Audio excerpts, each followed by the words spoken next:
Hello, hello, hello. Welcome, welcome, welcome. How is everybody out there? Came in about 10 minutes. We 20 minutes late and 10 minutes too early. But I am CallMeNakomi, everybody out there. This is CallMeNakomi World, and we are back for another episode where we are reviewing the Night of the Seven Kingdoms, which is a Game of Thrones story, of course. And of course, I have with me my homeboy, my brother, JueJams. Welcome to the stage. What it Go do? What on, it ladies and do? gentlemen. Ladies and gentlemen at the Apollo, be kind to the man, be kind to the man. Yeah, what's going on with you, Jew, man? What's going on with you, Jew, bro? Oh, good. Doing good down here. Glad to see that the snow didn't really cover that much. So the Man, city's still moving. hey, like my daughter said, it's the thought that counts. Indeed. I said, man, this ain't snow. She said, it's the thought that counts. I said, all right, I'll take it. I love that. That's a good word. I'll take it. I'll take it, son. That's a good word. What's going on? Hey, real quick, man. I see you got something on your on with your name next to your name, JueJams. The 7th Avenue Crew. I mean, what's that about? That Madison Square Garden is on 7th Avenue. So we represent together. We represent. You see where I'm at. You see what it is. You see what it is. This is my second home, bro. It's my second home, baby. It's all right. You had that. You got this one. You got this one. You know what I'm saying? You know what I'm saying? The Lakers played the Knicks today out in New York, and we lost mightily. Although I think we had the lead at half, but y'all came back, man. We couldn't stop the bum rush. I mean, it is what it is. Y'all let us stay around too long.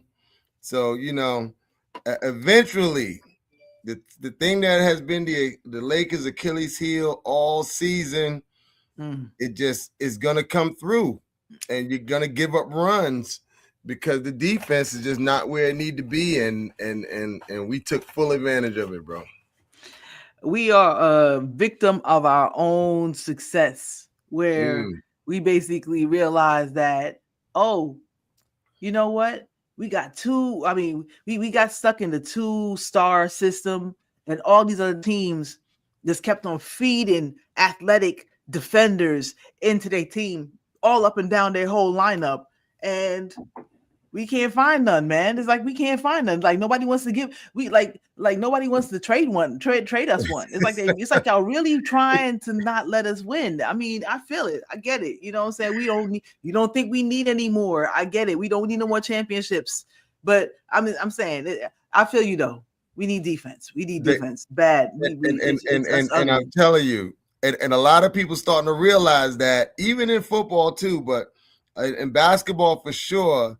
I think all these people are starting to realize that they talking about the trade for Giannis, and there's a lot of teams that would love to have him, but they're not trying to give up that core of defensive athletes, man. You're gonna have to give up your whole future. You're gonna have to give up your whole future. And I'm sorry, guys, we're gonna get to the Duncan Egg story very soon. Definitely. But I just wanted to cover this real quick because my brother is a New York fan, and I am from New York, but I became a Laker fan. So it's rare that both of our teams are doing well, which lately we have actually been doing well. Very rare. We went through some dismal years, baby. It's one's up, the other one's down. What's going on? I don't know. Than y'all. So and for y'all, after winning all the championships, 3 years is a long time. Nah, we were down in the dumps after Kobe.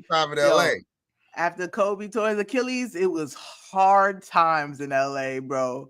It was hard times for about 7 years or something like that, bro. It was ugly. But I mean, shoot, it is what it is. It was up. I mean, hey, y'all what's the name? Y'all holding it down in the second spot in the East. So congrats. Thank you. We holding on, trying not to get dropped into the play-in. We try not to get dropped into the play-in, and it's all good. You know what I'm saying? But I don't have no kind of hey, we keep on talking about trades, and we don't never do no trades. Ropolin about to lose his job. That's all I know. Why do y'all keep talking like that? New owner. No. It's not just that. It's not that we just talk like that. It's one thing when we talked like that before when Jeannie was running things. Jeannie don't run things no more, son. It's the Dodger owner that owns the Lakers now. And Rob is supposed to be general managing for his life right now.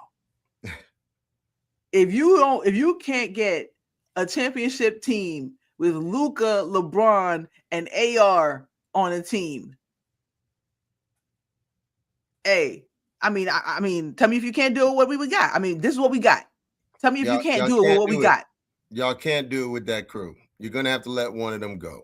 And sooner or later, either somebody's gonna have to go, and Rob Pelinka, they're gonna basically be like, okay, well, thank you for your services, Rob. I mean, it's what it is. You know, they're gonna want to hire their own dude. Can I make a prediction? I think the Lakers are about to mess up. Right? I'm serious. And the reason why I say that is this, right? Mm-hmm. I think the Lakers are about to really mess up because I think they're gonna fall. Sorry, guys. They're gonna fall victim to the whole championship ideology rather than building, right? Because truthfully, they should just ride it out, keep everybody intact, keep adding pieces. LeBron is going to be gone, if not next year, the year after, right? Mm-hmm. Don't get rid of AR, but I think they're going to mess up and get rid of AR. I think they're going to mess up and get rid of AR. And then y'all sitting there looking crazy. I'd like to believe that they're not going to be – I'd like to believe that they're not stupid enough to think that they're going to basically decide to ride out on not Shaquille O'Neal, which is basically a Freudian slip because I meant Shaquille O'Neal with what's the name with Kobe on the. No, they basically said, "All right, Shaq, you could holler. We're gonna stick with the young cat." You know what I'm saying? Bron's on his last leg. He can't even really do what he really used to do back in the day. You know what I'm saying?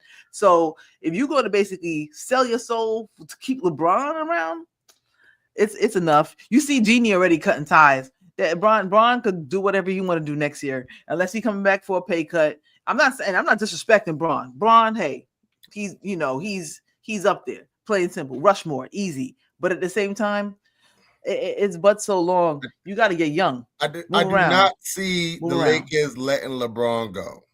Oh, they're not going to let him go. I see the Lakers. But this is the last year of his contract. Oh, I thought he had one more. Nope, this is the last year of the contract. Last year of the contract, and they did not give him an extension. He wanted an extension. Oh, and that's why Rich Paul is bitching like what's the name like a chatty Cathy gossip kid. So what LeBron doing, man? He should have just went on and retired. Nah, you want to finish out. He's gonna become free agent again. I think that he should have announced that he was going to retire, but he still got. I guess he still feel like he got a little bit in him. But this year is definitely making him show his age. And I personally don't think that LeBron should do no more. This is one of the problems I have with LeBron, yo. He's a professional free agent. He has mastered the art of free agency. He has revolutionized the art of free agency. Fair. Everybody need to go ahead and get a book on how this dude did it, because it's the free agent fiasco that he has mastered. He mastered how to work the media around it. He mastered how to manipulate, how to leverage himself. He has mastered it. So fair.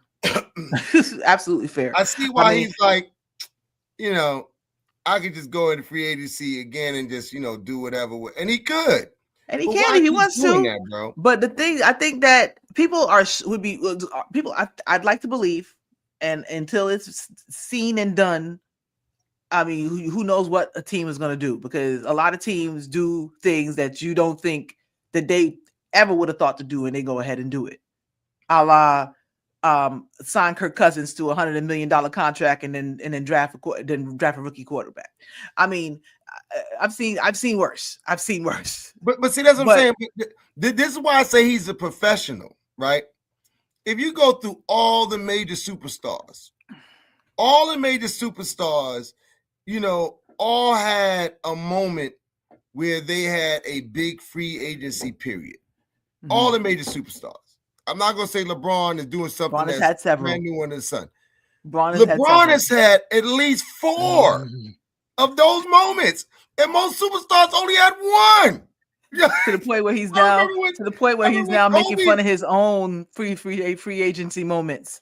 I remember when Kobe had that one. Remember when Kobe had that one and he went through the whole ding, and whatever, and it still ended up with the Lakers?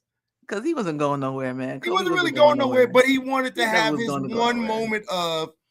I mean, hey, everybody's worthy of having that one moment. But Bron is, and I control my destiny. I don't want to call Bron. I don't think Bron. I wouldn't call Bron. I wouldn't call Bron a hedge knight. No, he's not a hedge knight. Bron ain't no hedge knight. He gonna stay in the castle. He gonna stay in the castle. He gonna stay in a castle. He gonna stay in a castle. He gonna stay in a castle. He's like a lord that is of high garden. And he said, you know what? And he's like Arthur Dane. You know what? He's like Arthur Dane. We've had enough, but he's a free agent. We've had so much success over here in High Garden, you know. I want to see what it's like owning a mine. Let's all go move to Castle Rock, take it over, and just plant our flag there. Castle Rock. That's the Lakers, baby. That's the Lakers. We pay our debts. We always pay our debts. But then, you know, after a decade, he's gonna take the whole family up and go move to Winterfell. And take over Winterfell. He can go back to Winterfell. Matter of fact, Bron is from Winterfell. Because in Cleveland, winter's coming. So he could go back to Winterfell. He went down to Dorne, you know what I'm saying? He went to Miami and Dorne, you know what I'm saying? Won him a championship there. Then he went back to Winterfell, got himself another. He won one for Winterfell. And now he's like, yo, let me go see if I can do it out in Castle Rock, baby. He wins everywhere he goes, yo. He wins everywhere he goes, and I get it. At least once. But so, bro, but it's sooner or later it's time to hang it up, Tywin. Yeah, it's time to hang it up. And I guess he figured that he's not gonna I guess he figured that, you know, I don't need the farewell tour. Hopefully he feels that he don't need the farewell tour and he'll call it after this year. Or maybe he'll say, I'll do the farewell tour and go one more year. But will the Lakers let him do it? Where and why? The Lakers won't let him do it unless he's taking a pay cut because they need more people. They need more people. We could use, what we could have right now for $50 million. That's what Bron is sitting on right now. That's what Bron is holding on to right now in the middle of what's name. That's what Bron is holding on to right now in the middle of the Lakers cap. So matter of fact, Luka not even getting paid as much this year. His money don't come in until next year. So Bron, we're gonna have Luka on this fresh what's the name. We're gonna have money to basically sign AR to an extended contract. And Bron, you can come through if you want to basically pay. If you want to play for $10 million, no doubt. You could start, but you ain't getting paid more than $10 million because we need at least three more. We need at least three more athletes back there. As long as your core and DeAndre Ayton, as long as your core is AR, Luka, and LeBron, you won't win a championship. It has to be. Hey, well, okay, we're gonna move on soon. We're gonna move on soon. I'm gonna tell you. There's too many people on the court that don't play defense. That is the thing. Is basically the fact that it's okay if Luka doesn't play defense. Yes. And it's okay if AR don't play defense. Yes. But you can't be Bron at your position and not play defense. No. I mean, hey, it is what it is. Because we could get a Marcus Smart to come in and guard the best guard on the floor and don't have to worry about AR running around chasing around Ja Morant. We could do that. But Bron can't be basically Olaying Pablo Banchero in what's the name? Because Pablo's coming in to put it on your head. Paulo was born to put it on your head. Plain and simple. And Bron is like, hey, young fella. Listen, and this is my last funny joint about the game today. Several times in the game, these guys in the fourth quarter, particularly. Mm-hmm. Who's your center? What's the center's name? DeAndre Ayton. DeAndre, right? Several times in the game, they go down on defense. DeAndre turn around. He down low. You know where he's supposed to be. He turned around. LeBron is right next to him. And they shoot the outside shot. He like, yo, somebody got to go get him. And Bron looking at him like, well, you gonna go get him? I know you don't think I'm gonna go get him. DeAndre Ayton right now. Y'all lucky I came out of this motherfucker. He's healthy. It has 32 minutes tonight and only pulled in 13 points. Who's that? The center. This is my problem. He's 6 of 6 from the field. So he's 100% from the field. But he's like that quarterback that don't want to basically throw no interception. Trash. And on top of it, he only came through with 5 rebounds. You telling me you the starting center of the Lakers with 32 minutes on the court, and you only had 5 rebounds. That ain't gonna get it on nobody's team. All right, so I'm done with them. I'm done with them right now. I'm done with them. I'm putting them on the shelf. I love y'all, but at the same time, this ain't gonna cut it. And that's why I'm just like, Rob Pelinka, you either people don't mess with you. Rob Pelinka, either people don't mess with you, or you just not aggressive enough, and that you for damn sure ain't aggressive enough for this owner. This owner is just like money. It's the MLB, but he like money ain't a thing. You know what? I want Shohei Ohtani. On top of it, you know what? Go get me Aaron Judge. Go get me this. He don't care. He's the new Steinbrenner, plain and simple. And with the Lakers, I know you have a little bit more constraint with the cap, but there's a lot of other people eating right now, and the Lakers aren't eating. And he is not buying the Lakers for to become second best. Absolutely. I'll tell you that much. He's everybody getting fired. If they lose to the Clippers again, everybody getting fired. Anyway, everybody getting fired. All right, let's get to it. All right, let's get to it, guys. We're gonna review. What was the name of today's episode? Do you remember? The name of today's episode is called The Squire. The Squire. It starts with the little bald head boy, and it ends with the little bald head boy. There it is, man. The Squire, and it pretty much was all about Egg today. In today's episode, we followed him around, got a lot of his point of view for a lot of different situations, and heard a lot more about him, and by little as the episode went on. Now let's start off by going back just a little bit. Well, first, before we do that, please go ahead, like, comment, subscribe to the channel if you haven't done so before. Please hit us up in the live chat. We would love to hear from you. We'd love to hear your thoughts, and we would love that if you know some people who out there who love Game of Thrones or love to hear about A Night of the Seven Kingdoms, go ahead and share this episode with people. We're gonna be here every single week for you guys. All right, so let's go back just a little bit, just to the end of the last episode. So basically, Dunk feels a little bad. He's like, people they disrespected my mentor. You know what I'm saying? But I'm gonna show him tomorrow. I'm gonna show him what it is. I'm gonna show him what it is tomorrow. You know what I'm saying?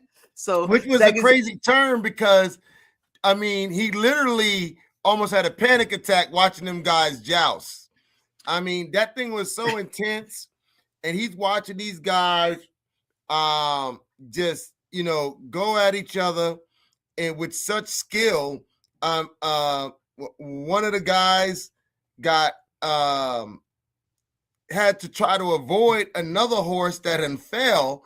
Falls off of his horse, grabs somebody else's horse, gets up, recovers his own shield, and he's back at it. Duncan was sitting there like, whoa, they do that? This is people of the world. Dunk we are not ready. We are not ready to fight people like this. It's simple. They on a whole nother level. Back in them days, a whole nother level. So basically, after they both have a reality check. They both realize we about to go to the big game. It's not the little leagues no more. I'm glad you mentioned that. It's not the AAA. We're going to the big show. those that missed it, during the joust, Egg also got a chance to see how Squires assisted those knights, because they're going 100 miles an hour. So it's almost like the Indy 500 or NASCAR, organized where your chaos. pit crew, the efficiency of your pit crew is just as important.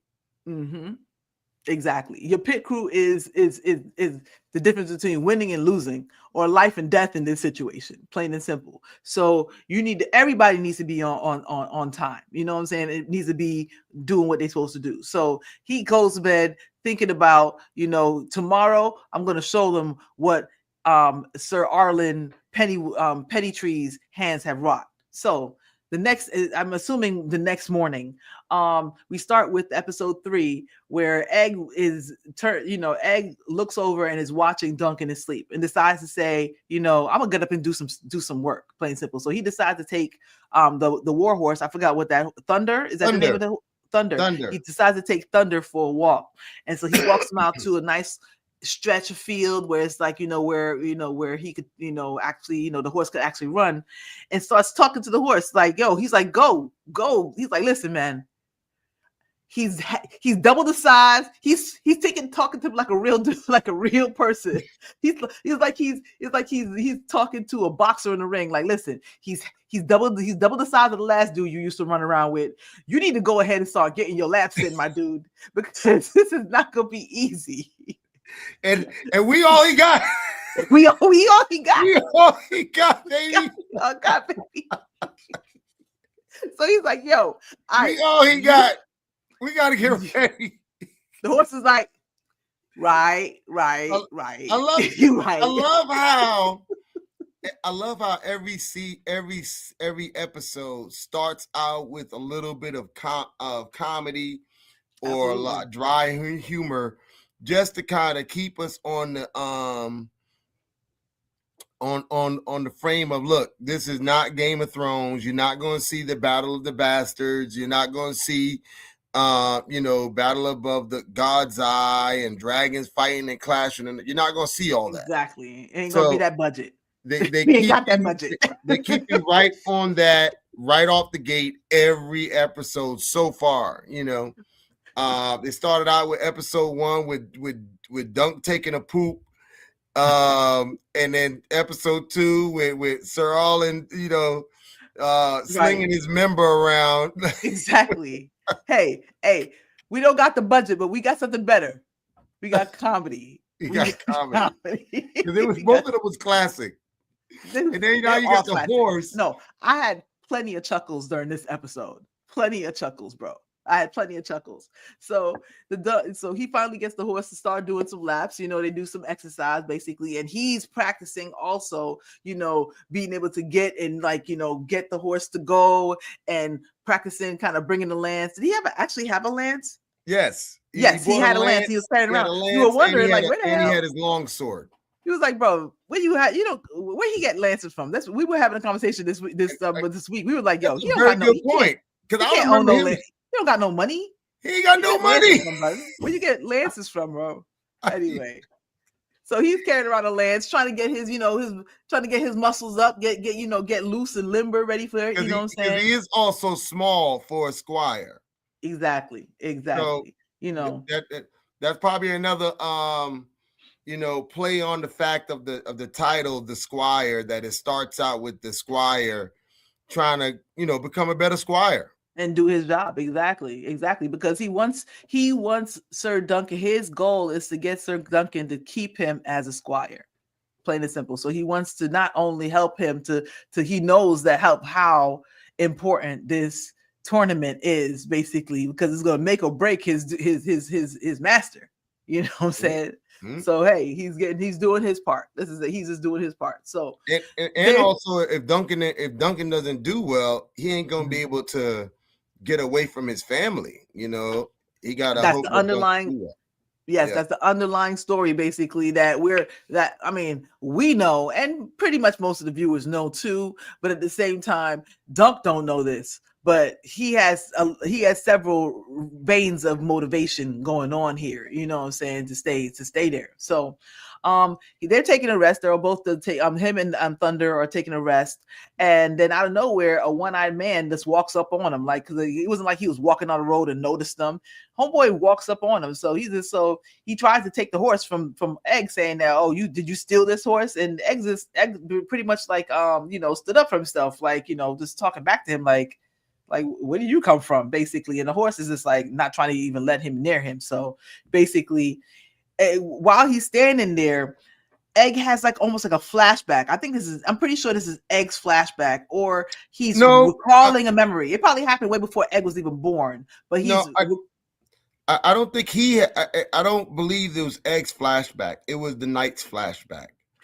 Was it the Knight's flashback? Because basically, I feel like Egg, after that flashback, and what happens in the flashback is gruesome, guys. It's a joust that happens in an open field, and basically, one knight hits the other knight in the head with their the lance, and it breaks off. It breaks off into someone's helmet, and the knight keeps on riding with that eye just dangling on his chin. And I was just like, I believe his name. I believe his name was Sir Florence. No. I have the name here. I have the name here. So okay. because I was thinking, that's why right after that, Dunk looks at him, because it's a one-eye. There's a guy with a patch on his face, basically looks like a metal patch on his face. Egg says, "You're Robin Rosling.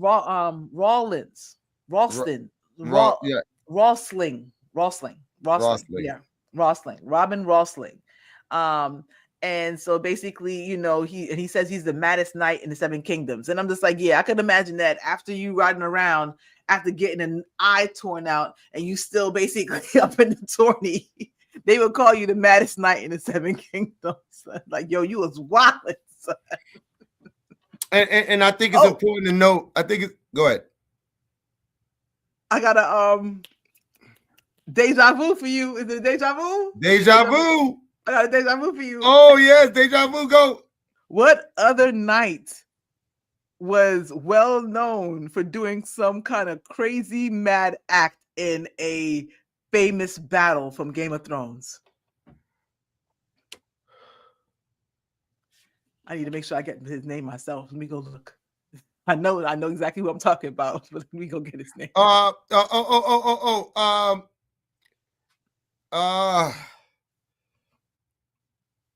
I mean, it might have been several. It might be several, but it's one specifically that I'm thinking about that everybody's just like, yo, that was crazy. The burning sword, yes. Flaming sword. Always the drunk guy. Yes. God, what is his name? Oh man. This is killing me. Oh man. Beric Dondarrion. No, not Beric Dondarrion. Dondarrion he's the one who he brought back to life. Yeah, and he brought it back to life. Oh man, I feel terrible. I'm sorry. Nah, it's okay. It's okay. I'm trying to figure out my goodness. But that's a good one. Oh man. Okay, I'm gonna have to find it later. I'm gonna have to find it later. Anyway. So he's well known, I guess, with because he sees him with the eye patch. And so he said that he's the Thoris of Myr. Forest of Myr. Thank you. I was gonna die if I didn't know that. I was gonna die. Yes. Thank you for saving me for a search. Red Priest. The Red Priest, exactly. Yes. So so he basically, I guess they called him the maddest knight because he kept going after losing the eye, and so the guy says he basically says, like, he's mad when he has to be mad. If he has to be mad, he has to be mad. It's just what it is. So and it's important to note that if you that he is from another house out of Highgarden. So the whole tournament, Ashford, is taking place in Highgarden. So it's attracting all the the Reach. All the loyal in the Reach. Yes. So these are all houses, all the noble houses of the Reach. Of the Reach. And the Targaryens. And so and all of these, and one thing about the Reach was one thing about the whole show, especially this season, is the Blackfire Rebellion, the first one, just happened maybe Yep. 15 years ago. Yep. And so you see a lot of things, a lot of references are made towards the aftermath of the Black Fire Rebellion. A lot of things that Egg says, a lot of the songs, all that stuff happened during that time. That's why the Targaryens are there, because the houses of the Reach actually supported the Blackfires. Right. Hence a little bit of tense times that's going to happen during the show. A couple of little tense times happening during the show, man. It's a lot of things. So it's they definitely layer the Blackfire Rebellion in during this episode. So Egg basically takes Thunder back to the camp. And when he gets back there, Dunk is up now, and he tells him that he doesn't want him to wander off. He threatens him, he kind of threatens him at first, but after a while he softens up and, kind of teaches the kid, how to sew. And he's just like, he was mad. I think he was more so concerned for the kid's safety, just out there. And it was ironic that he showed that he couldn't sew, because who was taught to sew in the castle? Nobody. It's maids work. Exactly. The highborn girls, like Very Sansa. True. Very true. Yeah. And Prince Rhaella, all of them, they only reference sewing them. But Dunk knows how to sew because he's from Flea Bottom. Exactly. So in the hood, you had to sew your own clothes up. Sew your own clothes. You got to knit. You got to darn knit and darn your own socks, bro. So I'm sure he did that a lot for Arlen, and he said he just had a lot of practice. You know what I'm saying? So, but he definitely he's starting to, but at least Egg is willing to learn. That's the good part about it. You know what I'm saying? He's down to earth enough to really, even though he has some tendencies, but at the same time, he's down to earth enough to not feel that it's beneath him. Things like sewing or brushing down a horse. You know what I mean? And so while they're there and they're having a really good moment, I just find so much comedy in the interaction between Dunk and Egg. Basically, he asks him a adolescent question, basically, and Dunk is just like, I think it's weird that you even, he's just like, do you think that's weird? And he's like, I think it's weird you even asked me that question. And I'm just like, you know what? Dunk is really only like maybe say 9 years older than this kid, if that. I don't think he's even 9 years old. Well, yeah, because no. He's actually 16 at the time. So Dunk is 16 at the time when Arlen dies. And Egg is what? He met Egg right after that. So Egg is like 10. Exactly. So he's 6 years older. 6 years older than this kid. Mm-hmm. So basically, he's just like, what are you asking me for? Like, I don't know. So what was the question you talking about? What question you talking about? He said, is it weird that I'm getting sorry for the crassness. He said, is it weird that I'm getting black hairs basically on his genital regions? And he's just like, I think it's weird that you even ask me that question, bro.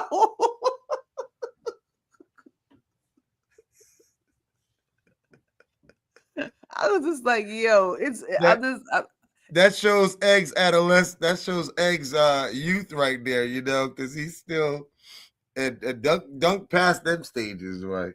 I mean, he passed that stages, but at the same time, he's not comfortable. Like he might, like Dunk might have been able to ask Sir Arlen that question, and Arlen would have been like, I mean, yeah, man, it's common. I mean, it's about time. I mean, players, you know what I'm saying? But Dunk is still kind of young, so he's just like, what are you asking me for? I just found that to be really funny, man. I just found it to be funny, and also to just still continue to consider the fact that Dunk isn't that old himself, you know what I mean? So it's a really interesting dynamic. It just adds to the dynamics of both of them, you know what I mean? Obviously Dunk has been through a lot more, but at the same time, he's still a kid. Still has some innocence there, you know what I'm saying? So basically,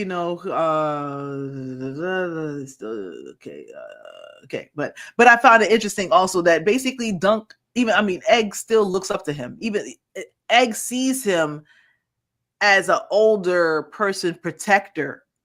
You know what I'm saying? I don't want to say father figure, but he's more of a father figure than his actual father. Because Egg's older brothers reality, he has no connections with his older brothers, right? One is a drunk, which is Darren, which is the Magar's heir. That's the oldest, right? Darren is the oldest. That's the guy we saw in season 1, the drunk, who actually is the reason why Egg is able to be running around the countryside lost, because his brother was a drunk. Cut his hair off and everything. Helped him cut his hair off. And then his second brother is Arion, who is the asshole. Second coming of Joffrey. You know, you can see where Joffrey got his thing from. And then next one is Aemon.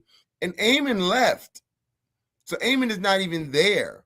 So he don't have any relationship with none of his older brothers. So Dunk is his older brother. Is the older brother that he never had.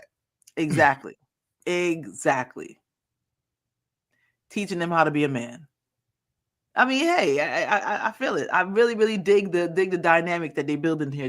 The writing is very, very good in this show. How they're little by little just building it without forcing it on you. You know what I mean?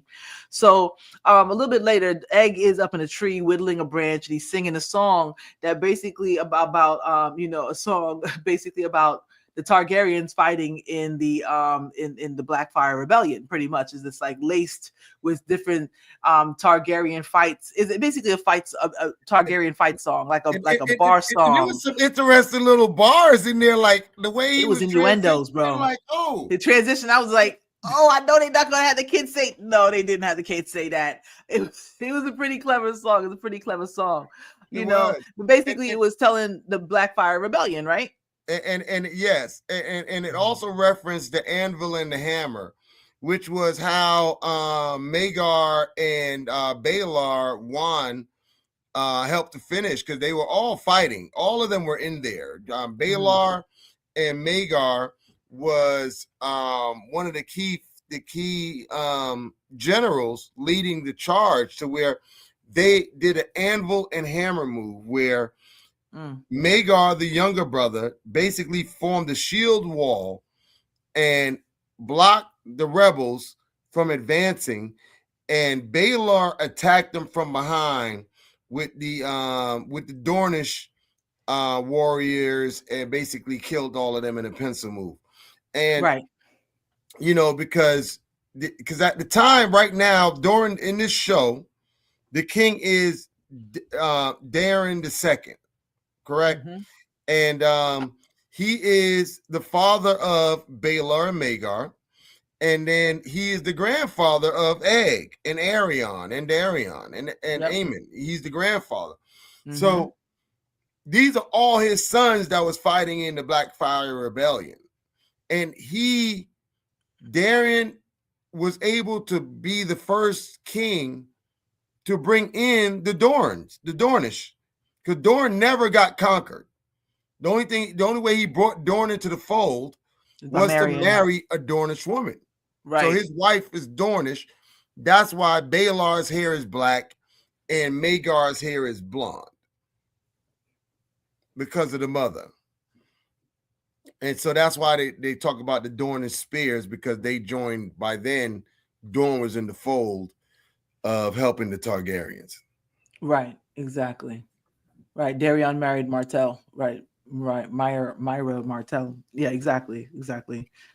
So, so basically, it's still fresh in everybody's mind what's going on, and that kind of also influences how and why these nobles are acting the way that they're acting, and then. But while he's singing this song, Dunk basically, comes up out of nowhere, and he asks Egg to go get his armor. He's ready to go right now, son. I'm ready now. I'm ready Dunk now. Comes up after he was puking his guts out. But Eggs is like, he bursts his bubble saying, but you can't joust today. Basically, this is just for highborns and the noted. If you ain't highborn or noted, you can't joust today. You will not be jousting the first day. He's so he basically he's just like, but I've been throwing up all day. That anxiety been hitting him, bro. He was ready. He was ready. The comedy is hilarious. He said, so why I've been puking my guts out? That's a mystery. That's a mystery. It's a mystery. That's the mystery, bro. I'm still trying to figure out why you over there puking. You tell me. You tell me why you big. Why?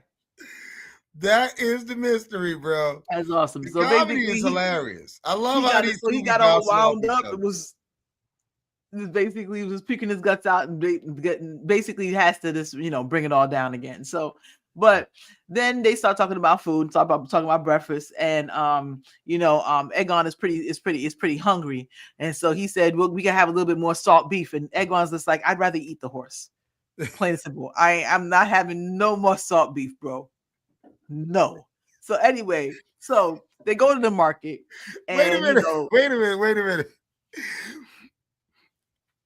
What I love is because they talked about that before he started asking about the armor. Right. When he found out he ain't had to fight, he was like, oh shoot, I'm gonna go get some eggs. I can eat. Let's go. I can eat too. I can eat. Today's a celebration, baby. It's a good day. Back with ham and eggs. Let's go.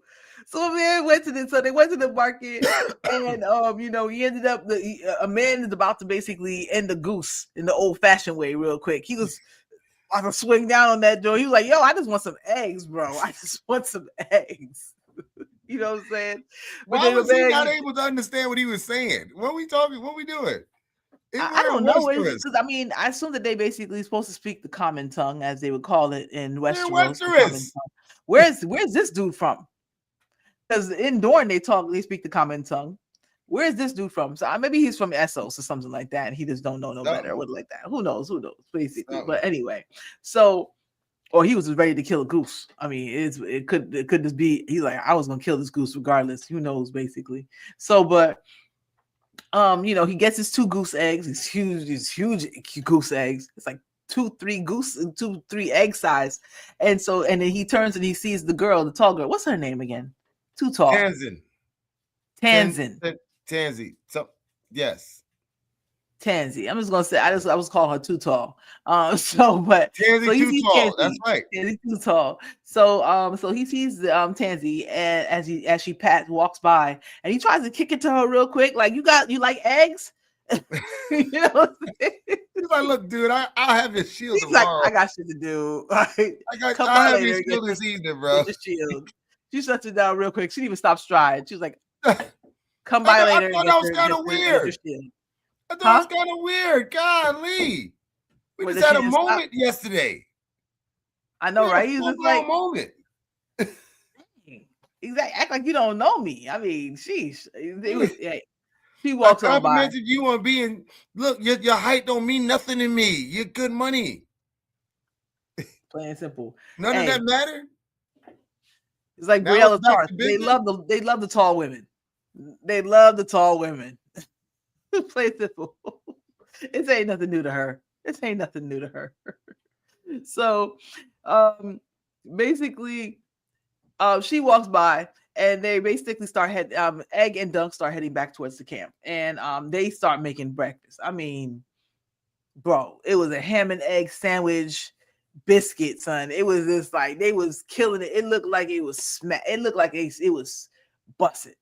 That looked like a New York breakfast sandwich, bro. You hear me? What?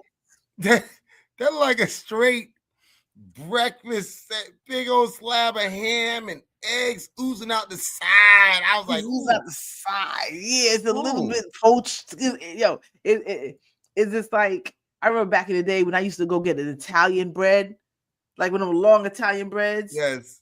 Cut that joint basically and use that to make my sandwich. Like put at least 2 eggs got to fit in that. You got to put enough food in that to make it count. That took me back, son. That took me back. That's all I gotta say. It took me back. No, what I loved was when Dunk was cooking it, Egg was sitting over there salivating at the mouth, like, yo. Yeah, baby. We about to eat, baby. We eat over here, baby. Yeah, baby. We about to eat, baby. Are you gonna put some salt pepper on there? Yeah. You put some salt pepper. He was hungry. He was hungry as hell. hell, son. It's real food, bro. Real food.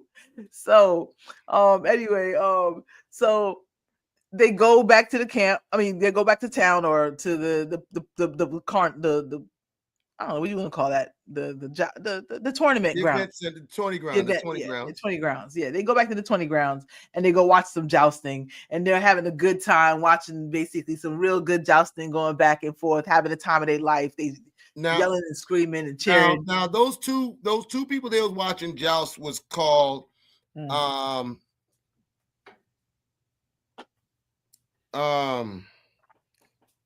Hardy and Harold Beesworth, and they call it the Battle of the Bees, the Battle of the Harolds. Oh, that's part of the Battle of the Harolds. And you can see the Beesworth guy. He had the bees on his shield, and he's the one that lost. But they said it was a massive. In the books, it was depicted as a very big joust where they broke at least 12 lances, and you can see a couple of broken lances on the ground. So it was a solid tilt. It was going on for a while. Oh yeah, it was solid. It was solid, and you could tell that Magar was missing because Egg was just out front, like whatever, you know what I mean? He was out. He was front row seats. Front row seat going crazy, seats, baby. And Baylor's up there, basically, this like looking like Spike Lee at the game in the Garden. Exactly. Can't miss him. Front row, can't miss him. You know his dad wasn't around. Can't miss it at all, man. You know his dad wasn't there. You know I was there. You saw me. So basically, they're having the time of their lives. They had a really good fun time at the joust, you know. And so they're resting on the top of a hill, you know, just looking down at the campground at the 20 grounds. And Egg tells Dunk that, you know what, I could be happy doing this for a while. You know what I'm saying? Just for a while, just for a little bit, and help you do some things with your life because you need some help. I'm gonna help you. I'm gonna say to you, I'll help you do some things with your life, and then I'm gonna go and retire like some small folk, basically. And they dream for a little bit. And just to put things some more stuff into context as to the mentality of Egg. Egg is the fourth son of the fourth son.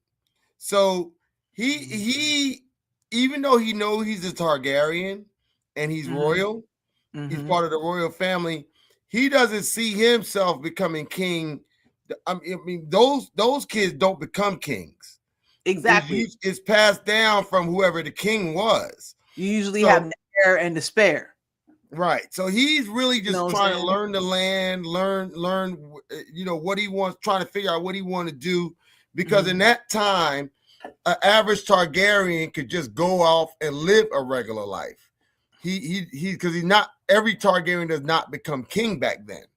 Exactly. It was a good amount of them back then. It wasn't so scarce as it was when it was Rhaenyra and her brother. Correct. And one bastard that don't nobody know about. Right. It went down to 3, son. It went down to 3. 3.5 if you want to count Tyrion. Right. Right. The half man strikes again. Just in case you want to count them. But exactly, back then you had the heir and the spare, so you would have the king, Daeron, and then Baelor, who was basically the heir, and Baelor's son, Varion, or something like that. Darion, I think that's his name. Darion, it's with a V. Baelor. It's with a V. Oh, Baelor. Yes. Baelor. That's his son. So basically, the line is secured. Right. They got guards. They got Secret Service around them all times. There's no reason why anything should go wrong with them at all, except for with anything within. I'm gonna say this again. But every time a Targaryen is born, the gods flip a coin, and the world holds their breath. Time. So basically Egg is just like, you know what, I could get used to this. I could do this. I could do this. And then retire with the second prettiest daughter. You can get the prettiest. I'll take the second prettiest. I'm gonna raise some cows. You know what I'm saying? This could be nice. I could do this. You know what I'm saying? He's just like he's starting to think of his plans. He starts thinking about his future. I feel it. He's young, but he's realized like, yeah, one of these mad bastards ahead of me are probably gonna get thrown away before I do. So let me go ahead and see if I can avoid them as much as possible, including my dad, and see if I could scrounge out a hole in this world for myself. I feel it, man. I feel it. The young man is thinking about himself. He's just like, you know what I'm saying? So they dreaming a little bit. And Dunk tries to ask a little bit about it, like, so how'd you get here? How'd you get here on that cart? And he basically he deflects immediately, like, yeah, like, I'd rather not talk about it. I'd rather not talk about that. And I'm like, okay, so hopefully little by little, I'm thinking to myself, like, hopefully little by little we could dig a little bit more in the egg, and he'll release a little bit more to Dunk about himself. You know what I'm saying? So, but Dunk does reward him with letting him know that, hey man, you're a good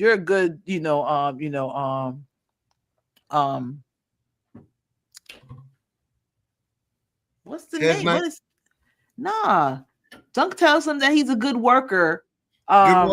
He's a good worker when he applies himself. Correct. And basically that's what he's working towards, because he wants to be a good squire.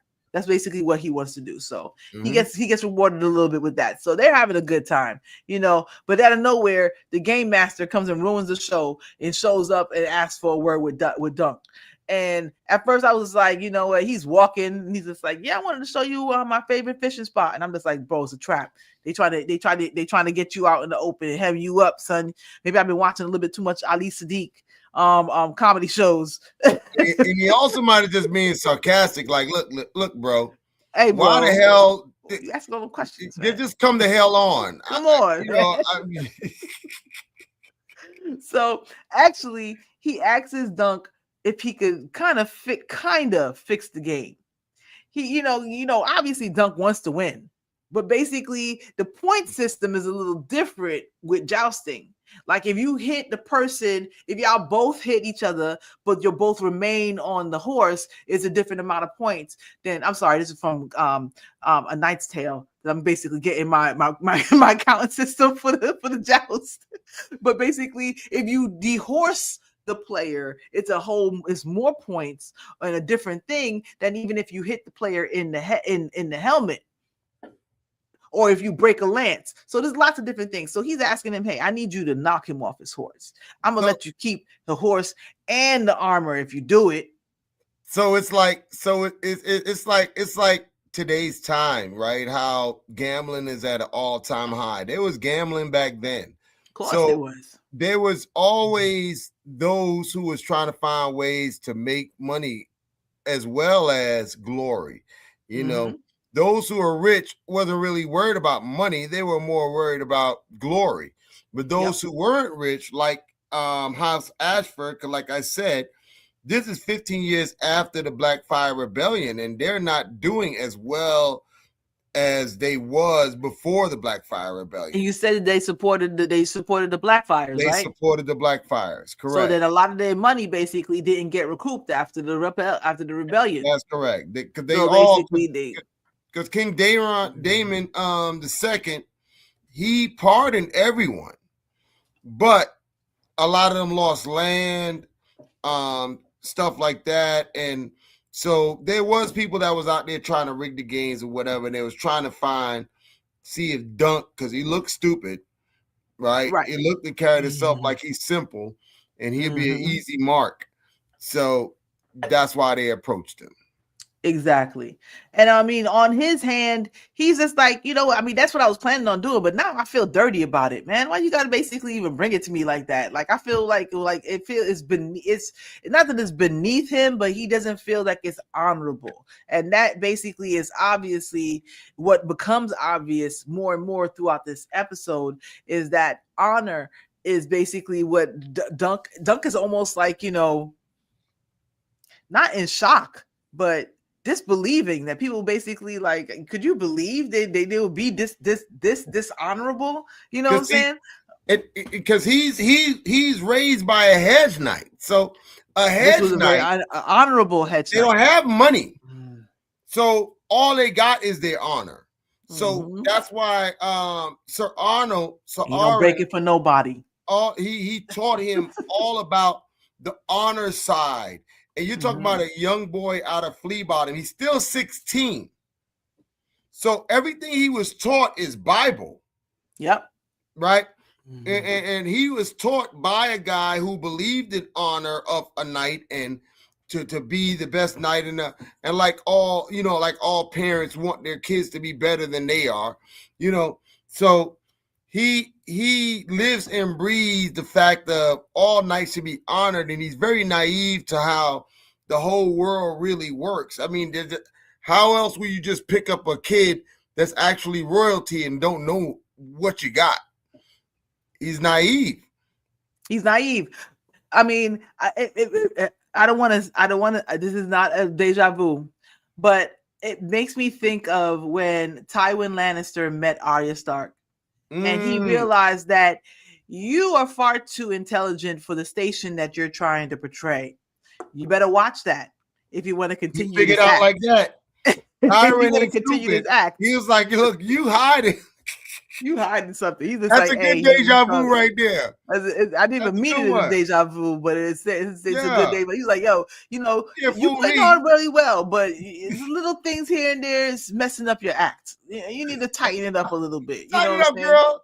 So if Dunk was a little bit more learned and a little bit more worldly, he'd realize that this kid talks way too well to be no damn squire. That's right. Whose kid is this? Because even when he first whose met him, highborn kid is this? And he caught the boy on his horse with the armor and stuff, he called him my lord. He didn't say my lord like a lowborn person would say. My lord, exactly. Tywin caught that right away. Like, exactly. My lord, you ain't Poe. You ain't Poe, girl. You ain't Poe. Who taught you how to say that? Who told you? Who told you? Who told you Octagon? Who taught you Octagon?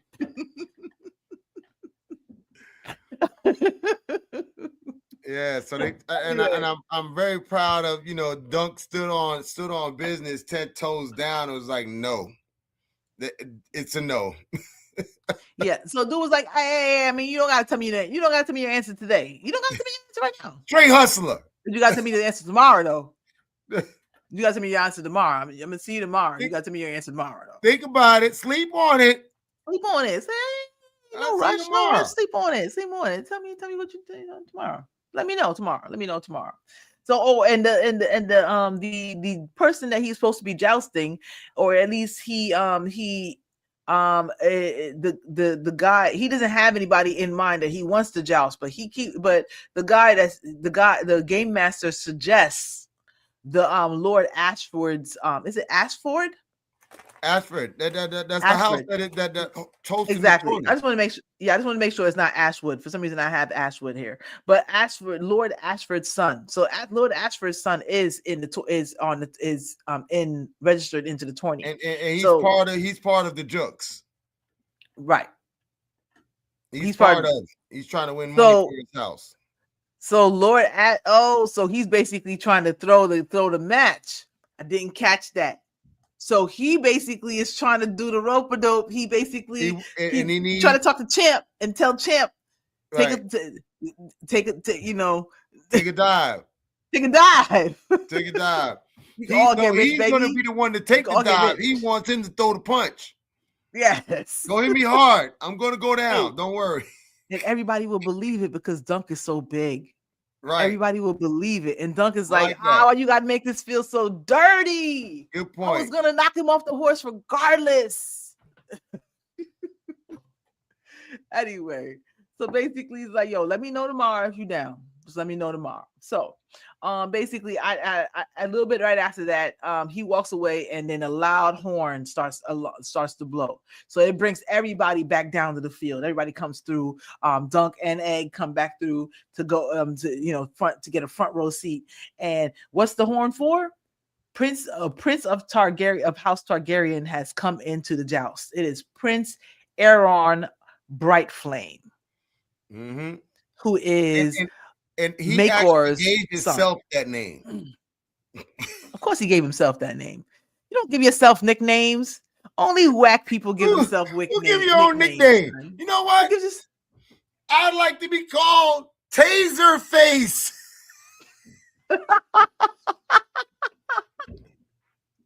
Because it sounds scary.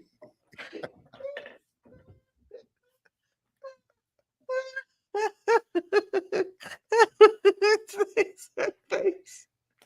Yeah, I completely forgot about this shit. Taser Face is everything, bro.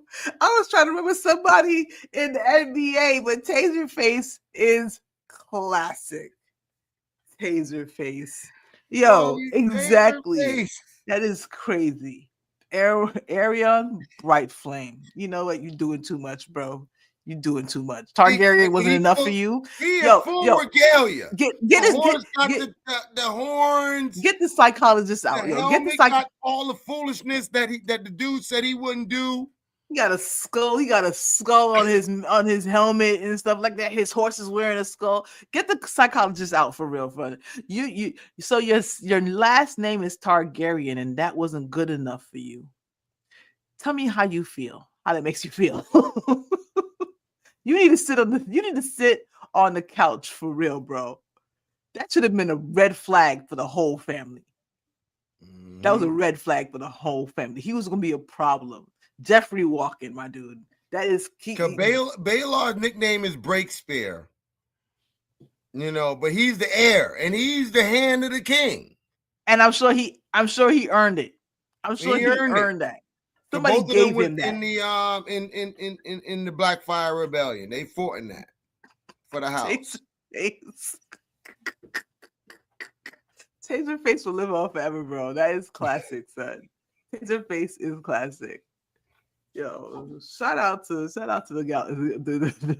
Guardians of the Galaxy. That's Guardians of the Galaxy. That's classic. Oh, okay. So Mr. Brightflame comes out onto the field, and of course he's a jerk, so he decides to ride straight over to his cousin's tent. What's dude's name? The cousin Baylor. That's Baylor. The Baylor's heir. Yeah, Baylor. Baylor's heir, and Baylor's named after Baylor the Blessed. Right. You know, from hundreds of years ago. You know, his ancestral, the king. Exactly, like who willed Baylor's the scepter. Baylor is his heir, his oldest son. Right, exactly. So Arian rides up right up to him and basically he'll fight later. Like like so we gonna joust. You know what I'm saying? I'll take it easy on you. You know what I'm saying? And so basically, Valar's he not no punk. He'll come through. You know what I'm saying? But immediately he leaves Valar and then goes over to the next cat. Now, who is the next cat that he goes over to, Julian? So the next guy that he goes to is the guy who won the first joust that they was at earlier. That's Harold Hardy, who won the joust. Okay. He beat Harold Beasley. I was gonna lean on you for a little bit of this because I was trying to keep track of what's going on basically because I didn't read the books. You read the books, but I was trying to basically keep trying to keep up, especially with what comes of this joust and what they speak about a little bit later. So I'm gonna lean on you for a little bit more of those facts. So basically, he comes to this dude. He's I forgot exactly what he said, but basically he's like, let's joust, let's go. Come out, little knight. He said, little knight. Little knight. Let's do this. Aaron's such an asshole.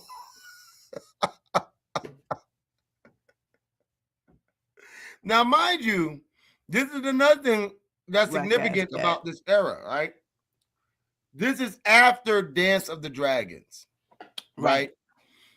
And for those, so spoiler alert.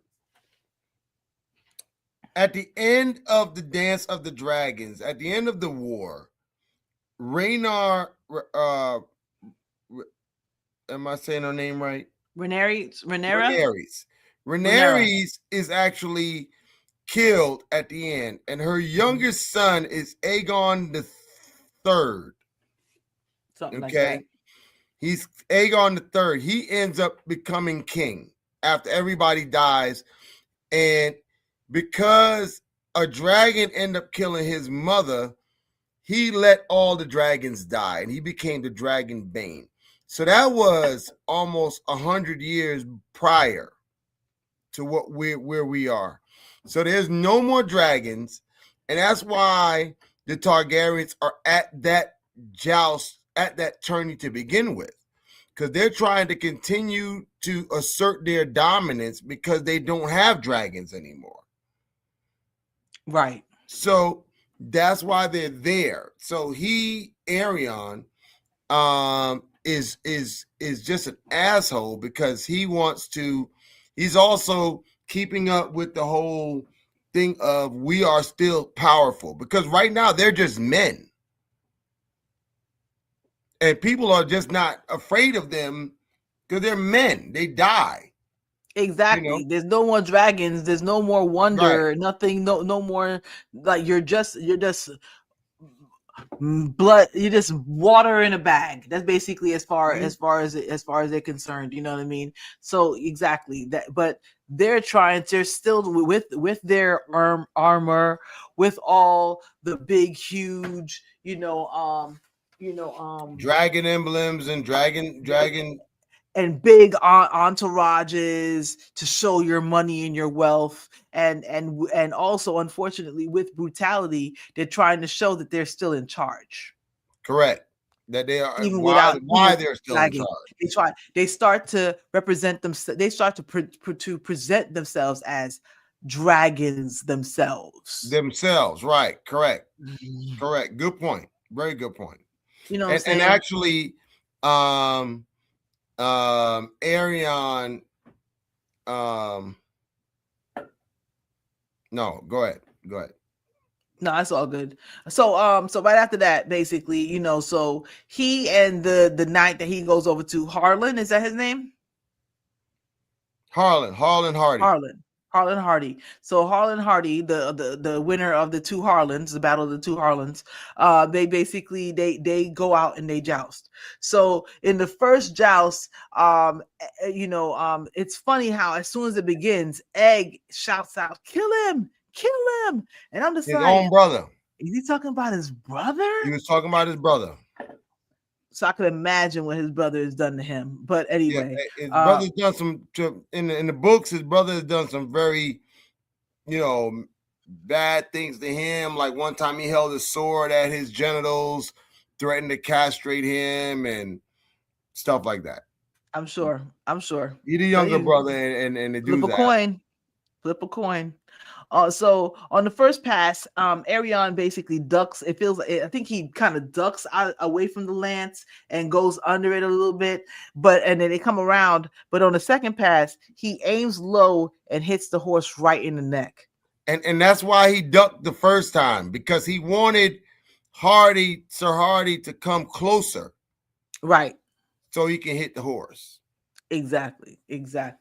So he hits the horse in the neck. The horse falls right on top of Lord Hardy, and basically, obviously, breaks and shatters his leg, like a bacon pie, like a bacon plate.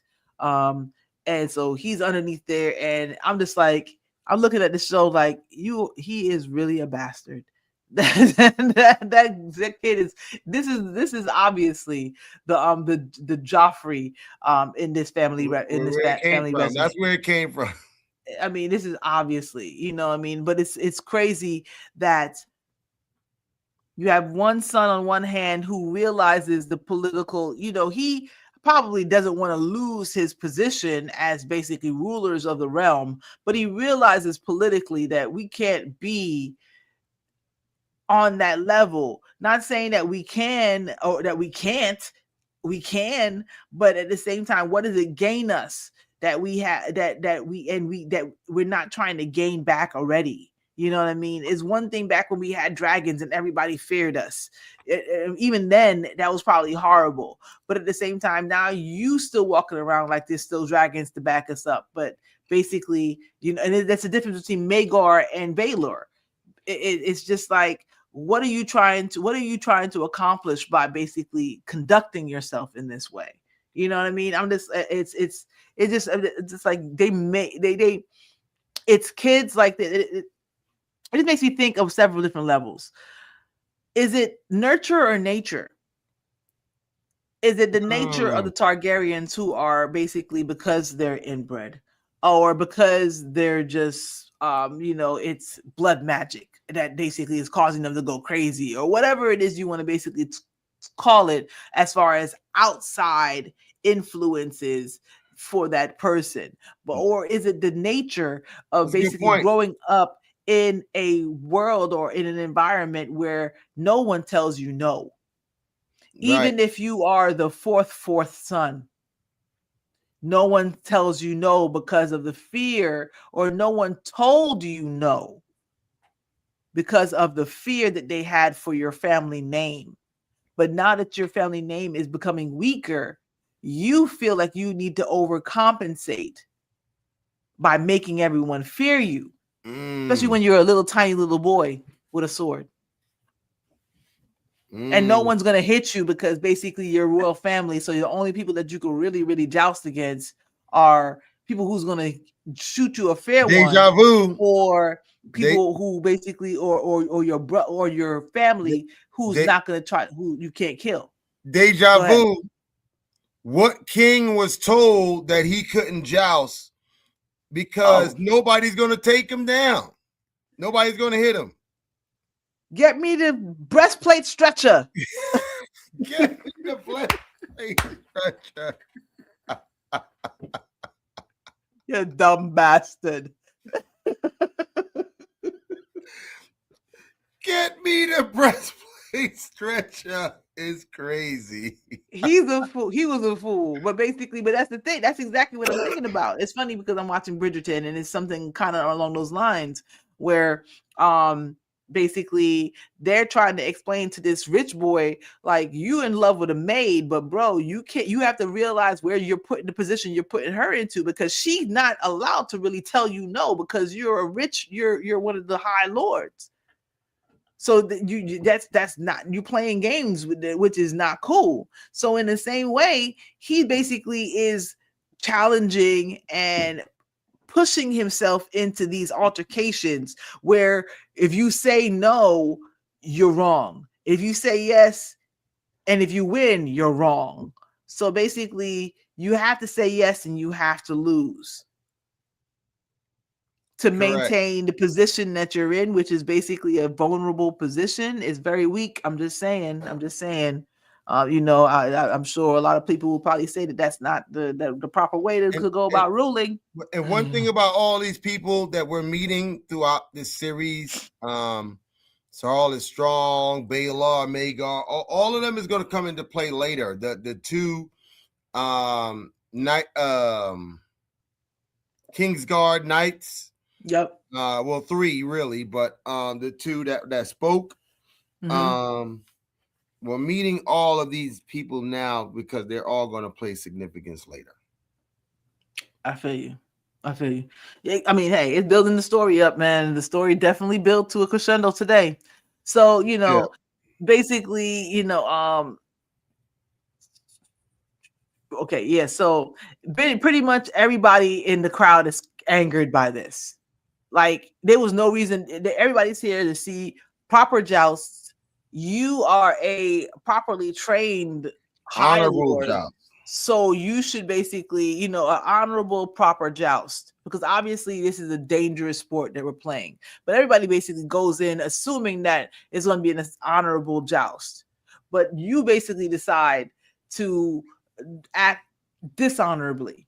And it's obvious to everybody. And it literally kind of starts a riot in the crowd. People start basically pushing towards the front, trying to get towards the front. You know what I'm saying? people, people start jumping over the fence, and someone threw a rock and actually hit the prince in his head, in his helmet. And his dad, and I'm not his dad, but his dad's gone, but his Baylor uncle's there. Yeah, was like, "Yo, this is crazy. These dudes are disrespecting the crown. You over here doing dirty stuff in Giles. We are trying to rebuild the name, not tarnish the name. Help me. Help me. Help me. Help me. Help me. And I'm the heir. So I'm going to get this jacked up damn kingdom. Y'all not even supposed to be coming near. Y'all not even coming near to the throne, and I gotta basically clean up y'all mess. We just had a rebellion 10, 15 years ago. You know what I mean? And you over here clipping the dude horse. Straight up. I'm so things are getting tense. In the books, Arion is forced to give his horse to Harlan later on. So that's okay. So that might be what they were talking about a little bit later on. Basically, Arion has to give. It was decided that Arion had to give him his horse, but his leg is all busted up anyway. Right. So there you go, bastard. So anyway, so they throw a rock, and that brings in the guards. The guards come through, and they basically pushing people back. And as they, they start to jump the fence, and basically, all the weekend merriment had basically turned into a damn debacle.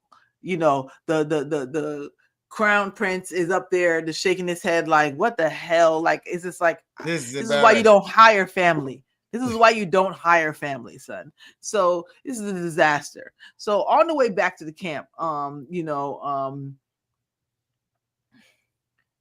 so basically on their way back to the camp, Dunk and Egg are talking a little bit about what happens, and he calls it a mishap. And and Egg is like, that was no mishap. That was no mishap. My brother's evil. That was no mishap. My brother don't play by the rules, bro. At all. Yeah. So they're basically, they don't go back to their camp. They're just basically back in the tournament camp. And of course they're in the fraternity camp. Back to the pavilion of the Laughing Storm. It's the fraternity camp. It's basically, they ain't doing nothing but drinking games and talking about crazy shit. Basically. But that's the Laughing Storm. He's a hilarious guy. I'm starting to really like him. Lionel Baratheon. I'm starting to really like this guy. This guy is hilarious. Exactly. They singing about crippled women with 3 fingers. And Egg is having high thoughts. He's just like, you think her name was really Alice? he all deep. Like, what? Doug is like, I don't know. He said, "What was it really Alice?" Yeah, it was probably something like that. Probably something. The story had to come with Alice.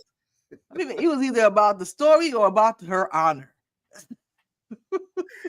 The story had to come somewhere. She got it out the mud with her 3 fingers. Oh my goodness.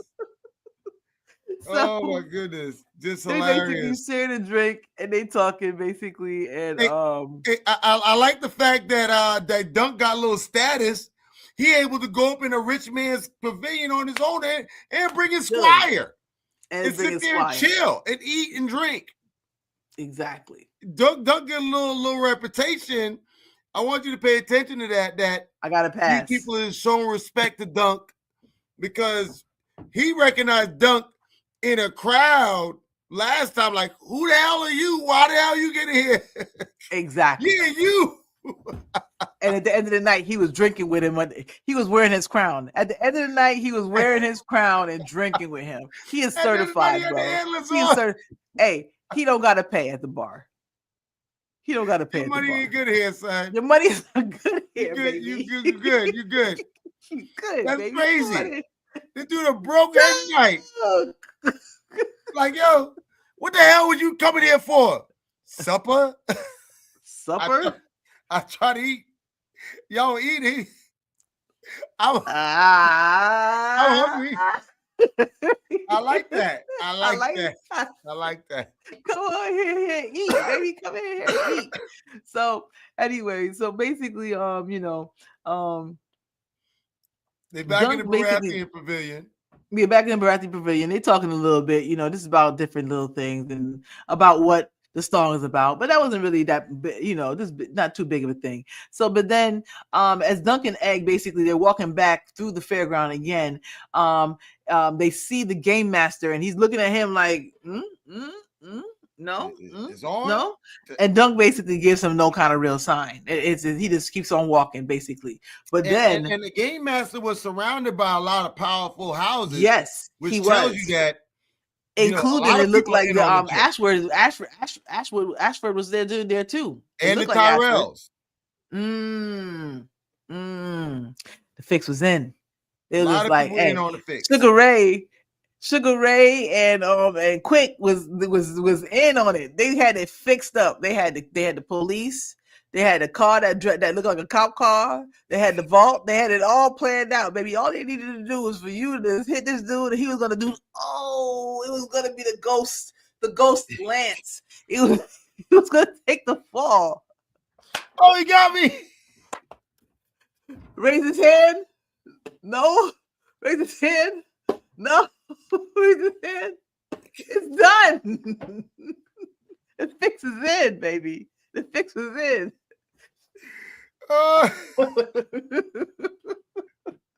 Plain and simple. But so he gives him no kind of what's the name. But then Dunk and Egg run into a lady who's walking through and asks if she could tell their fortune. That's crazy. All right. So deja vu. Where did Cersei in the what's the name in the thing, and she tells Cragwitch, and basically tells her a fortune that kind of comes true. Yep. Although I like the book version. I would like to see how George R.R. Martin ends the books. That's all I gotta say. So anyway, she tells Dunk that he will know great success and be as rich as a Lannister. As rich as a Lannister? I'll give it a 7 out of 10. Because we know a little bit about what happens. He's gonna have great success, but rich as a Lannister? Not exactly. He was Doug was like, whatever. Okay, do eggs. I'll never forget when Tyrion checked them dudes over at Essos.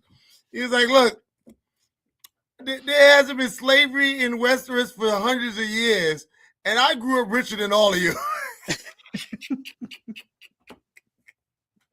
I grew up richer than all of you. That was the hardest flex. That was the hardest flex. That was a flex. We don't need slavery to be rich over here. You don't need slavery. That's some American shit right there. I'm a rich man, and I ain't never had a slave. I don't need no slaves. Exactly. Oh, go ahead. It's all good. So then he says, hey, do eggs. And to egg, she says, let me get through the whole thing. To egg, she says that he shall be king and die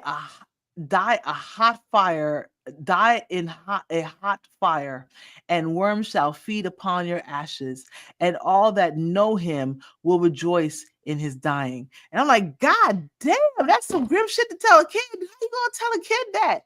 And that's crazy. I want to know. I don't remember that part in the book. But unfortunately, I thought it was kind of bold of them to kind of throw that out there.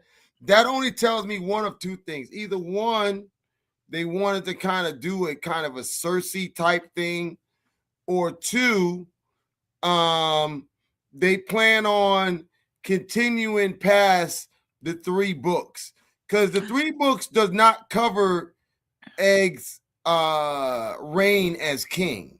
Exactly. The 3 books only cover the time that him and Duncan spent as knight and squire. Exactly. So before Aegon becomes king. So that prediction is what happens. But you're talking about years and decades later, and are we going to really see that in the show? So maybe they're kind of giving a quick spoiler. And is HBO even going to give us that? Like I've said during the first our first review, basically from what I've heard, George R. Martin said that he has written other books, and I assume that basically he's going to make those books available for extra seasons of Dunk and Egg or Night of the Seven Kingdoms, which makes sense because I think this is supposed to be. How many episodes is supposed to be in this show? I'm assuming 6 to 8. I'm about to tell you right now. I'm going to IMDb right now to see exactly what they're talking about. So while you do that, here's my theory on why they're doing that. Right, my theory is that one of the things that, and I don't know if you noticed, but they're showing a lot of instances where Egg is very, very patriotic about his family. Yes. He sings songs about the Black Fire Rebellion. He sings songs about his family being in power, and he hates the rebels and all that other stuff. What I say, take a second and hold your breath. When he becomes a king, one of his main issues is he does not feel. Excuse me. Take a second, hold your breath real quick. I hear exactly what you're talking about. The show is supposed to be 6 episodes. So 6 episodes of a half an hour per episode. So basically with 6, he could write out several novellas because we pretty much know how everything ends. So he could basically fill in a lot of the blanks up until his untimely death, which I'm not going to spoil exactly what happens with that because it involves other people. But in case you haven't read the books yet, basically. We have already spoiled that he does become king. We could talk about it basically, but I'm just saying that there are a lot of different stories and also gaps in the story that we don't know, but we do know how they met, how they became friends, what led to him and Dunk and Egg really being solidified as knight and squire to king and knight. You know what I mean? King and commander. King and commander, you know what I mean? But at the same time, little things like that, I can see George R. Martin writing several other novellas. As far as I think I heard he has 9 now. So instead of for 3, he has 9, and these stories don't need to be long because it's only 30-minute episodes for 6 episodes per season. That's a good deal. If I was George R. Martin, I'd be like, sign me up for that one. Right. So and I think that's good because so as far as the ladies' prediction goes, like I said, throughout the season, they're giving so many hints about how much Egg hates the fact that people do not respect the Targaryens the way they should. And he's very patriotic about being a Targaryen, and he hates rebels and he hates people that look down on him. And he screams out about how, he wants Targaryens to win overall over everything. And that leads into his madness of trying to rehatch the dragons. Yeah. And his experiences with Dunk definitely humbles him a little bit to make him think about, the people that he rules. But at the same time, he still was brought up in this mindset of it's our strength that makes us who we are and also holds the realm together. And their strength, they believe that their strength is basically through the dragons. Unfortunately. Because he ultimately, when he becomes king, he's trying to help the poor people because of all the time he spent with Dunk. But nobody would respect him. A lot of his things fell through. A lot of his plans fell through. Yeah. But nobody would respect him, man, because he was that's why they named him Aegon the Unlikely. The Unlikely. Because he wasn't supposed to be king. He barely got He barely got in. Yeah, he wasn't supposed to be king. And then he's trying to do all these changes for the poor people, not the rich people. And so when the lady said that when he dies, people will rejoice, that's what they mean. Question for you. Mm-hmm. Was this fortune teller in the books? No. That's what I figured. I figured that wasn't that was basically a tool that they used to basically not that I can recall. To kind of to force foretelling into the book into the show to try to hook. That's why I said because they injected it. Because from what I know of the books, I don't recall that fortune teller. But now I could tell that it wasn't. It probably wasn't in the books, basically. But I feel that they injected it because they're going to tell the story all the way until they die, till he dies, and that's exactly, and that makes sense because that's what I'm thinking. And that makes sense because basically, because the thing that I was wondering in my mind after she said that was, I wonder what he thought about when he became king, because that would have been the first part of the prophecy coming true, which is also a way that you could basically drive yourself mad. Right. You know what I'm saying? Because basically, if you think that you're a good person, you never thought that you would ever be king. And even Dunk basically laughed the whole entire thing off and was like, ah, ha, ha. And they walked off from her. But it affected Dunk. I mean, it affected Egg. And I just think to myself, like, okay, so fast forward. Why would they put that in his head? I'm kind of curious of why they would put that into his head. Exactly. It's, right. So I'm just basically thinking that, I mean, that could be the chicken or the egg, man. It's like that basically could hold the door. That basically could have caused his madness, thinking that he's gonna basically end up dying in fire, which she's a Targaryen. I mean, she obviously might not have known that, but that would make sense to him because he's a Targaryen, and they basically had this fascination with fire and blood magic and stuff like that, basically. So he, it would make sense. But I just think to myself, like, okay, so now I'm looking forward to the moment that he actually becomes king, and he thinks to himself, oh, this prophecy actually might come true, and when I die, people are gonna be happy I'm dead. The kind of stuff that basically puts on a kid. That's crazy. I was just like, that's madness. And the deja vu of the thing is, it's a little different because Cersei, when they told her that all three of her kids would die, and and gold would be their shrouds and stuff like that, she said, "Okay, I know that they're gonna die, but she don't know how they're gonna die." You see what I'm saying? They all died in different ways, but him saying that he's gonna die in a fire. This was specific, bro.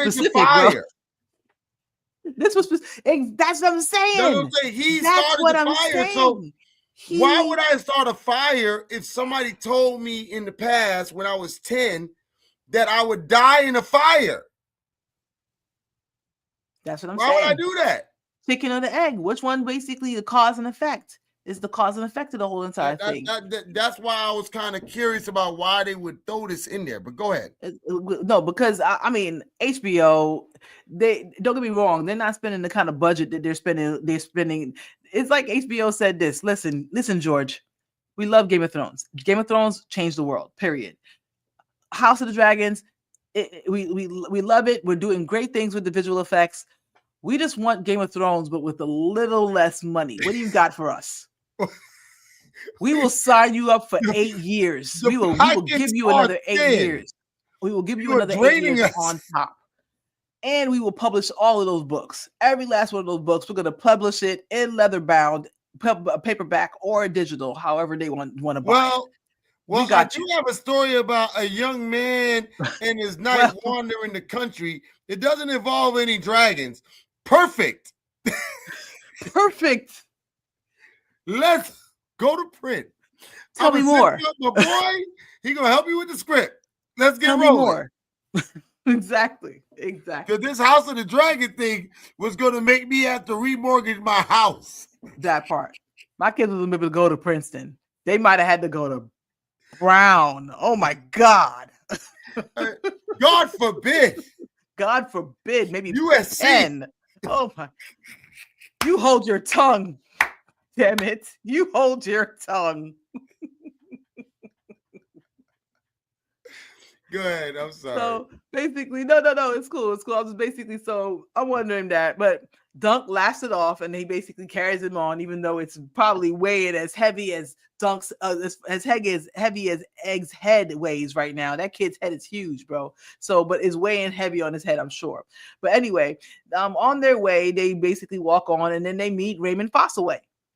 He is one of the lords who were basically fighting before they had the apple sigil on their chest, and so he meets him. Right. And he says, "Hey, you want to come back to my tent? I got some cider. We brew it ourselves. You know what I'm saying?" So Egg immediately as he sees him, he basically starts to kind of hold, cover his head and not exactly look into the cat's eyes or nothing like that. And he's just like, "Yo, why don't I go to the puppet show and I'll wait till afterwards and get your shield?" And they're like, "All right, cool, go ahead." So they part ways a little bit. And so Dunk follows Raymond to his tent.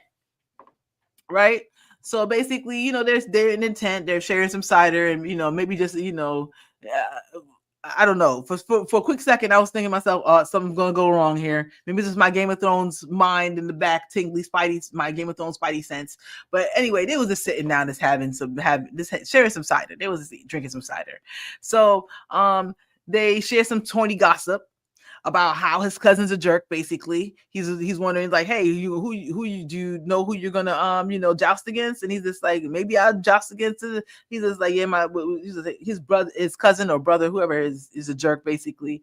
And basically Dunk is thinking of jousting the Ashford kid, like the game person said. And his cousin, their sigil is a red apple. Mm-hmm. He is going to eventually take the sigil of a green apple because he does not like his family. He also family. Everything he talks about. Continue. I'm sorry. No, I'm just saying. I'm just like, yo, Game of Thrones, man. It always comes back to family, bro. It always comes back to family, man. The family feuds is real. Family feuds is real, bro. And they don't go nowhere. No, they don't. They just get bigger and heavier, bro. So anyway, also they talk about how basically how the prince is mad at Lord Ashford for giving away his horse. Right. So he gave away his horse basically after the prince killed the other guy's horse. Him forfeit his horse to the guy who broke his leg. Yes, exactly. Which I'm pretty sure that was probably that was probably Baylor, who's just like, "Yo, give up the horse. Make him give up his horse." Period. The foolishness. You're making us look bad. Lord Ashford ain't got no power. Exactly. Exactly. Ariel would have looked at Lord Ashford like. Clear. Ariel would have looked at Ashford my motherfucking like, face. "Bro, I ain't giving up my horse. What? You in one army? I got Kingsguards with me. Come take the horse. Come take my horse." Yeah, Baylor made that call. He made that call, absolutely. And so basically, but Dunk is still kind of like, this like, kind of bewildered about how he killed the horse. Like, he was just like, Dunk is the surprise, like the dishonor of it all, you know what I'm saying? But Raymond is just like the inbred aliens, bro. Like they're the worst of the worst of the worst. And he basically runs off a whole bunch of things, like a whole entire book of Ice and Fire of what happened ever since Aegon the Conqueror came to Westeros. And all that stuff he was saying is treason. Sure is. So, but hey, spoiler alert. He ends up siding with the Blackfires. That kid, not shocked. He really basically, which is weird to me because you like, see, that's the problem. Let me not get political. Anyway, I'm just like, people basically feel like, oh, things need to change. Let me go ahead with this person. They said that they're going to change it, but they're the same damn family, bro. They the same damn family. So you think that the Blackfires are going to make it better in Westeros? people are wilding. They just ready to upturn the entire country on a chance that is better than what they had last week. It's just crazy. Last week. That exactly. But anyway, he runs off all these things, and Dunk is just listening to him, just absorbing it. But back at the puppet show though, Egg is front and center watching your girl Too Tall basically, pretend to be the knight with the mirrored shield. I can't remember exactly what the name of that story is, of what she was basically telling, but basically it was a story of a knight who shined his mirror so shiny and bright that the reflection will confuse the dragon, and then came up and basically stabbed the dragon. So when so they're watching it, and they're like, oh, this in awe of the whole entire spectacle of it all, when Arian walks in, and then when he walks in, the dragon, yeah, and turns around for applause, and there's no applause. It's quiet as a mouse. But when Egg saw Arian, he knew it was gonna be an issue. Before she even stabbed the dragon, when Egg walked in, when Arian walked in, Egg was like, "Oh, here we go." Oh shit!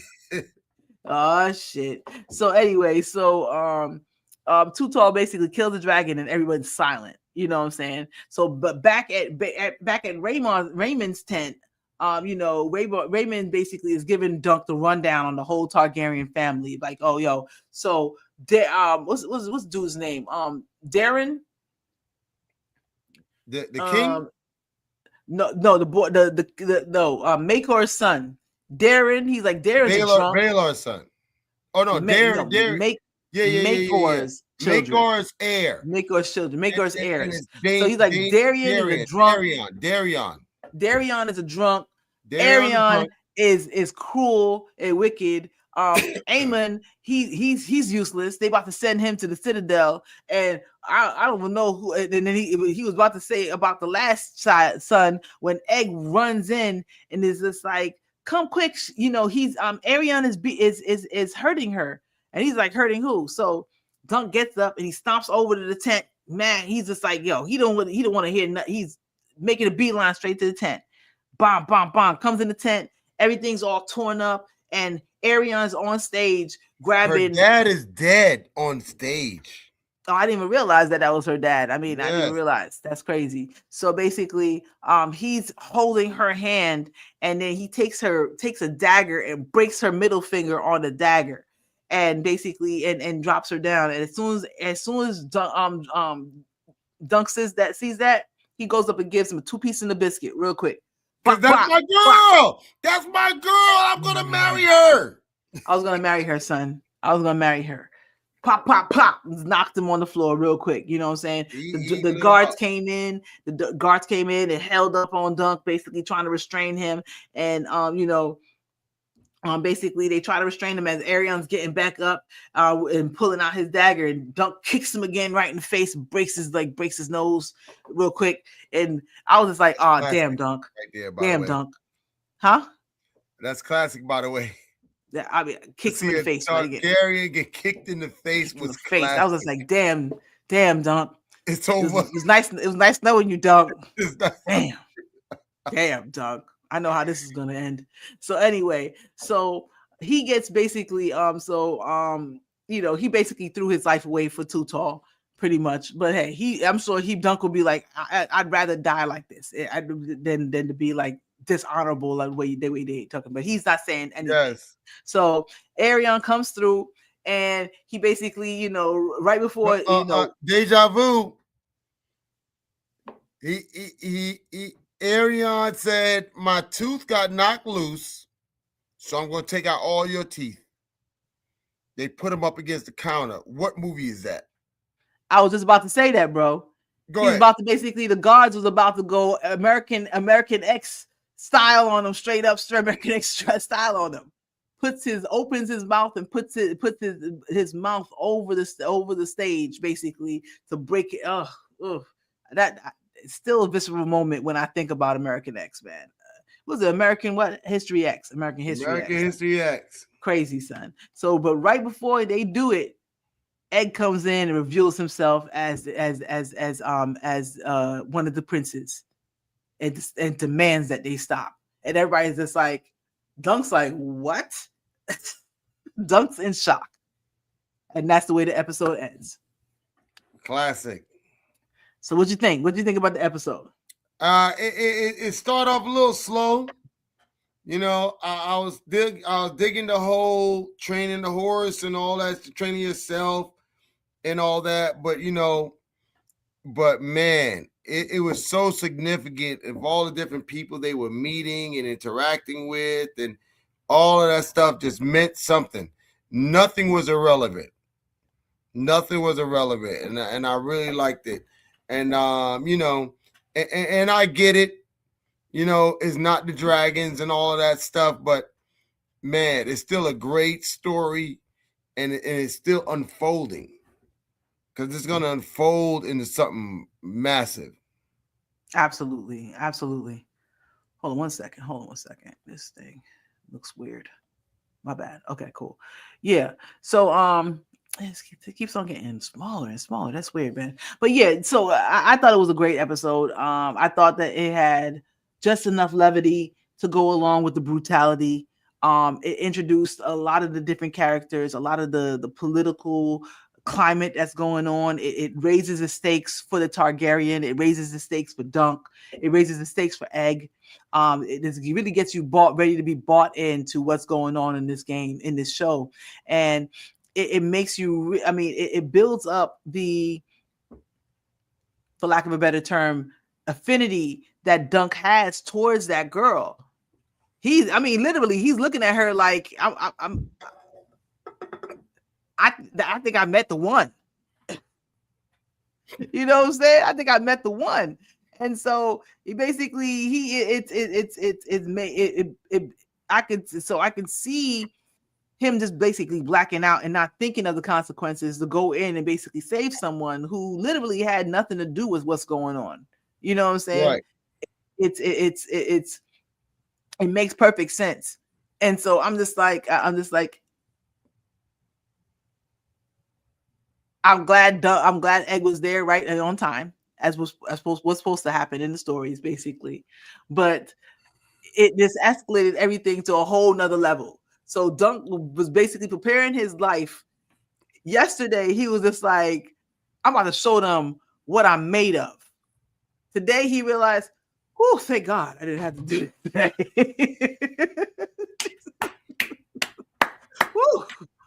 I was ready. Still had to end up I was going to do it. Punching a prince at the end.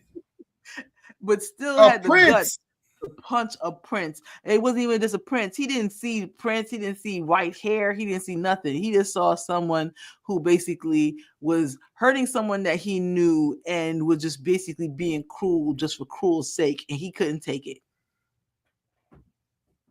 He couldn't take it because he wasn't there to see him kill his brother, her father, or nothing like that. He just saw somebody who, for no reason, just because he could, just basically tortured a young woman on stage. He couldn't stand by, and I respect him for it, plain and simple. I mean, I unfortunately, we only got 3 more episodes to go to fill out the story, but I think that it's perfect being 3 episodes. Listen, man, George R.R. Martin got him a sweetheart deal for this show. So are we not going to finish House of Dragons? That's my question. Are we not what? Are we not going to finish House of the Dragon? House of the Dragon, Smouse of the Dragon. I mean, hey, we know the story. We can read the books. It's okay. Who's gonna miss it? Boobula. Come on, baby. They would Come be dope on, sit down. They would be dope if they would drop both of them. If they would drop House of the Dragon to come on at 9 and Night of the 7 Kingdoms come on at 10. If I were them, I would have filmed 2 seasons of Night of the 7 Kingdoms back to back. You know what I'm saying? I would have filmed 2 of them back to back, and then basically because the what's the next one called? Not the Secret Night. Dang, I forgot. The Sworn Sword. Sworn Sword, that's one. That one could be second. That could be the second season, period. You know what I'm saying? Yep. That would make sense, especially for the canon. Get the book people really, really solidified into it. But just go. I would have filmed this season and next season back to back while you still have everybody. You know what I'm saying? And then after that, I would go ahead and finish House of the Dragon. And like you said, that's on at 10. That's on at 9. Boom, you get your extra half an hour right afterwards. That's exactly how I would do it if it was me personally. But we're going to see. We're going to see. But yeah, I thought this was a great season. I mean, a great episode. But yeah, man. But good show, sir. Good show. I'm looking forward to episode 4. Yo, thank you so much, as always, for coming through JueJams. Tell the people goodbye. Huh? Absolutely. I was saying, tell the people goodbye. Thank you for having me. It's been awesome. I'm enjoying this journey with you with the Night of the Seven Kingdoms. I think it's a great story, and I love it. Thank you for having me. Same. No. Thank you for making time and coming through and doing this. I mean, we went over a lot more than we usually do, but it was a very good conversation that we had, plain and simple. And I love having this conversation with you, my brother, basically, because we have plenty of Game of Thrones conversations all the time about a lot of different shows, a lot of different entertainment, a lot of different movies and stuff like that. So, but at the same time, I'm glad to be taking this journey with you, sir. So thank you very much for coming through. Absolutely. Appreciate you, man. Thank you, everybody else, for coming through. To episode 4. Looking forward to episode 4. Please come back. Please hit that like button. Please drop a comment and tell me what you thought about the episode yourself or about our review. Please go ahead and subscribe to the channel if you haven't done so before, man. Right now, I feel like I'm trying to break through that ceiling, man. Go ahead and help me do that, man. Listen, also go ahead and hit that notification button so you know that when I come through, y'all will get when I come through and I start my lives, y'all will get it notified. But if you ain't hating, why you waiting? Subscribe. Boom. That's what I'm talking about. Thank you very much, my brother. Thank you. Exactly. Till next time, though, please take care of one another. Take care of yourselves. Get healthy if you haven't done so already. And may you always find water and shade. Peace out. Peace.